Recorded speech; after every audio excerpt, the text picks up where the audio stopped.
And the other thing we need to talk about is changing the cord on the head of the brush cutter. It uses cord line cut to 190 centimeters. There's plenty of those pre-cut, so you won't need to cut any more.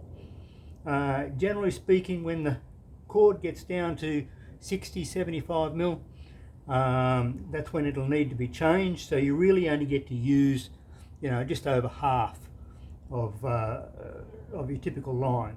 Now, to change your line, these are one-way grips within here.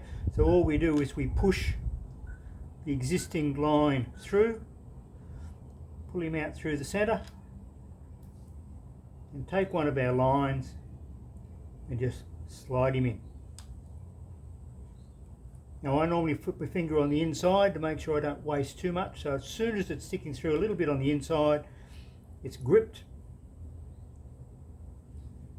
and we're ready to go. Now, as I said, I use this, it's got the capability of using 6 lines. I use only 3.